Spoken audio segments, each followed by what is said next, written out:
নমস্কার আপনাদের সবাইকে।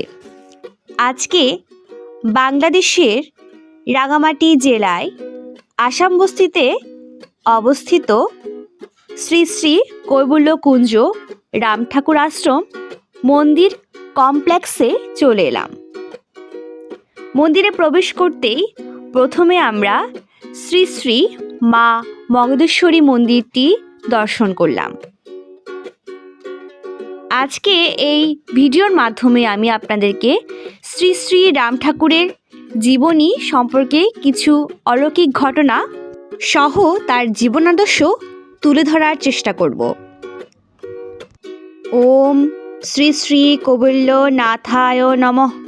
শ্রী শ্রী রাম ঠাকুরের কিছু বাণী রয়েছে, যেমন সেবা করো শান্তি পাবে, সহ্য করো দেবত্বের অধিকারী হবে, সন্তুষ্ট থাকো সুখ পাবে, ধৈর্যই ধর্ম, ধীরে বলো শান্তি পাবে, অহংকার ছাড়ো সম্মান পাবে। শ্রী শ্রী কৈবল্যকুঞ্জ রাম ঠাকুর আশ্রম মন্দির কমপ্লেক্স 1993 সালে স্থাপিত হয়। শ্রী শ্রী রাম ঠাকুর সন্ন্যাস জীবন গ্রহণের আগে তার নাম ছিল রামচন্দ্র চক্রবর্তী। পরাধীন ভারতে 1860 সালে বাংলাদেশের ফরিদপুর জেলায় শ্রী রাধামাধব চক্রবর্তী ও শ্রীমতী কমলা দেবীর সন্তান হিসেবে শ্রী শ্রী রাম ঠাকুর জন্মগ্রহণ করেন। রাম ঠাকুরের আরেকটি যমজ ভাইও ছিল, তার নাম ছিল লক্ষণ। আমরা এখন যে জায়গাটি দেখছি সেটি হচ্ছে পুরাতন মন্দির, কিন্তু বর্তমানে নতুন মন্দিরও তৈরি করা হয়েছে এবং এতে অনেক ভক্ত সমাগম হয়। এখন চলছে ভক্তদের নাম কীর্তন।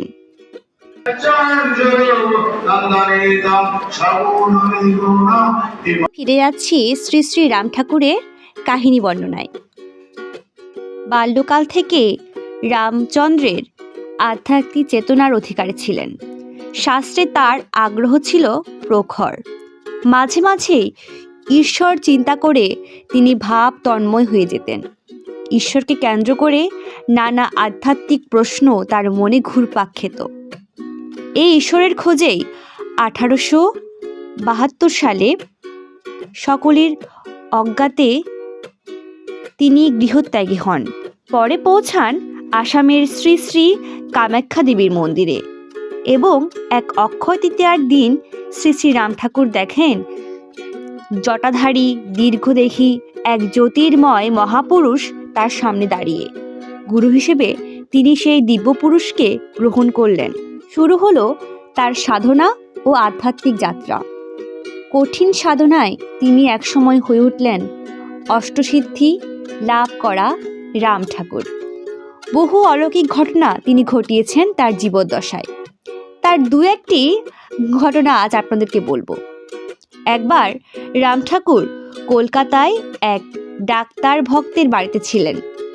একদিন সকালে তার বৈঠকখানায় ঘরে তিনি ঠাকুর এবং সে সময়ের বিখ্যাত কবিরাজ জানকীনাথ দাশগুপ্ত বসে আছেন। ঠাকুর তাদের ধর্মীয় শাস্ত্রের ব্যাখ্যা শোনাচ্ছিলেন। হঠাৎ দেখা গেল ঠাকুরের হাতে ছোট ছোট গুটি বেরিয়ে গেছে। ক্রমে সেই গুটিগুলো সারা শরীরে ছড়িয়ে পড়েছে।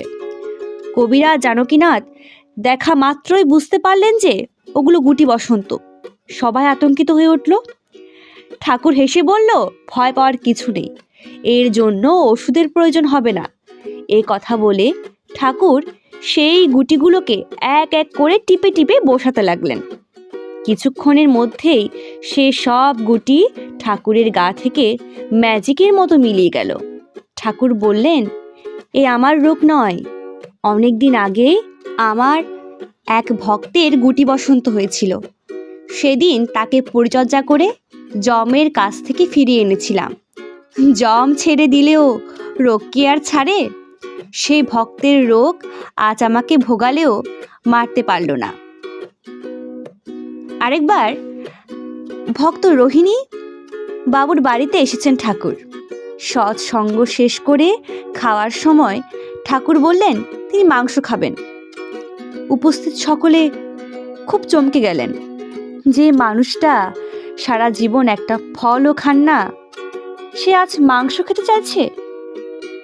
রোহিণীবাবু উল্লসিত। তার বাড়িতে পরম পুরুষ শ্রীরাম ঠাকুর মাংস খাওয়ার ইচ্ছা প্রকাশ করেছেন।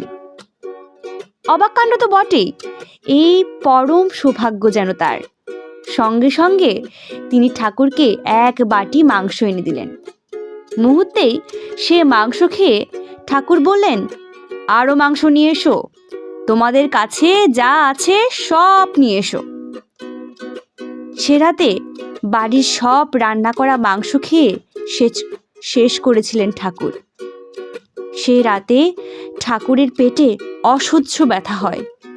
চিকিৎসা করার পর জানা যায় তার মাংসে ছিল বিষ। বাড়ির লোক এবং পশু পাখিদের রক্ষা করতে গিয়ে তিনি বিষ নিজে খেয়েছেন। যদিও সে বিষ শরীরে ধারণ করেও তিনি সুস্থ হয়ে ওঠেন। এবার আসুন মন্দিরটি সম্পর্কে কিছু তথ্য জেনে নিই।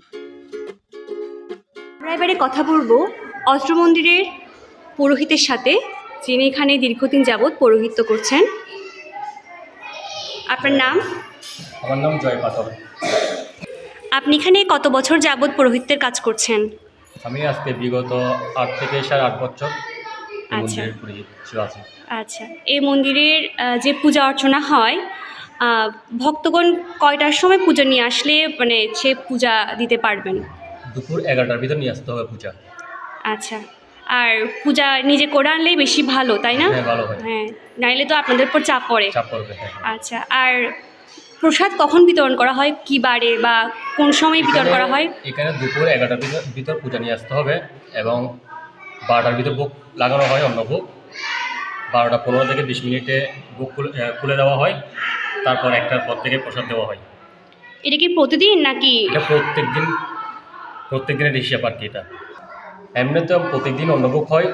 বিশেষ দিন হচ্ছে শুক্রবার, ওই দিন ভক্তগণের সমাবেশ অনেক হয় এবং মহাপ্রসাদ বিতরণ করা হয়। আচ্ছা আচ্ছা, আমাদের এখানে ভক্ত সমাগম কেমন হয়? মানে প্রতি শুক্রবারে যে অনুষ্ঠান হয়, কেমন ভক্ত সমাগম হয়? প্রতি শুক্র প্রায় 300 থেকে 350 এরকম লোক হয়। আচ্ছা, আবার এক এক সময় অনেক বেশিও হয়।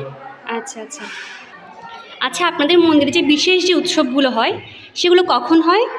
আমাদের বিশেষ উৎসব হচ্ছে আপনার প্রতিষ্ঠাবার্ষিকী হয় আপনার জানুয়ারিতে 20-21 পরে এবং 21-22 পরে, এক দুদিন আগ পিছ হয় এবং আবির্ভাব তিথি এরপরে শুক্লা দশমীতে আমাদের সামনে অনুষ্ঠান। আবার সামনে ফেব্রুয়ারিতে 7 তারিখ আমাদের আবির্ভাব তিথি ঠাকুরের। আচ্ছা, শুধু কি আবির্ভাব আর তিরোভাব এই দুটোই উৎসব? একটা যে অক্ষয় তৃতীয়া বৈশাখ মাসে। আচ্ছা, অক্ষয় তৃতীয়া বৈশাখ মাসে। হ্যাঁ, আমাদের জন্য বিশেষ দিন সেটি। হ্যাঁ, বিশেষ দিন। আচ্ছা, আপনাকে অনেক ধন্যবাদ আমাদেরকে সময় দেওয়ার জন্য। জয়রাম। জয়রাম। মন্দির দেখাতে দেখাতে সময় হয়ে গেল প্রসাদ গ্রহণের। সকলে এখানে একসাথে প্রসাদ গ্রহণ করেন। এই মন্দিরের বিশেষত্বই হলো প্রতি শুক্রবার আপনি যদি এখানে আসেন, আপনি অবশ্যই মহাপ্রসাদ গ্রহণ করতে পারবেন। এটি হচ্ছে ভোগ ঘর, যেখান থেকে এই বাবার ভোগ রান্না করা হয়। এছাড়া এই মন্দিরে দূর দূরান্ত থেকে যদি ভক্ত আসে, তাহলে তাদের থাকার জায়গার ব্যবস্থাও আছে। আর এখানে মন্দির নির্মাণের কাজ চলছে। আপনাদের সবাইকে অনেক ধন্যবাদ ভিডিওটি এতক্ষণ দেখার জন্য। আপনারা সবাই ভালো থাকুন, ঈশ্বর আপনাদের সহায় হোক। জয় রাম, জয় গোবিন্দ।